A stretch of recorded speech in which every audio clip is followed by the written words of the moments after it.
Uy, alam mo ba? May discoveryhan akong bangko dito mismo sa panibagong apps. Walang charges for international remittances. Ay papakita ko sa inyo ang nakita ko. Ito bago. One. Ito D360 Bank. Halimbawa, open po natin. Kagaya lang din po siya ng mga online banking po natin. Kagandahan nito, automatic po yan. At higit sa lahat, ayan, diyan makikita mo mismo yung balance mo, itatap po natin, or mismo i-click po natin ang transfer or payments. Dito ho, titingnan natin sa payments, kung mayroon po tayong babayaran pong bills dito, government services, or traffic violations. At dito naman, for international transfer, mag-add lang po tayo ng beneficiary po natin. Halimbawa, add beneficiaries, ito ba international? Yan, mamili ka lang dyan. Kagaya din ng normal nating ginagawa. Halimbawa, Pilipinas, hanapin po natin.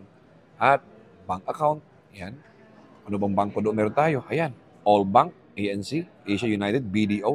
Lahat ng klaseng bangko sa Pilipinas, available po dito. At tandaan, libre po ito. Wala po itong transfer charge o transfer fee sa bawat padala po natin sa Pilipinas. At sa mga bagong gumagamit naman ng D360 Bank, ay mayroon po itong cashback na 10 reals sa bawat 800 or pataas na iyong ipapadala. So, na pang hinihintay mo? Tara na, magpadala na gamit ang D360 Bank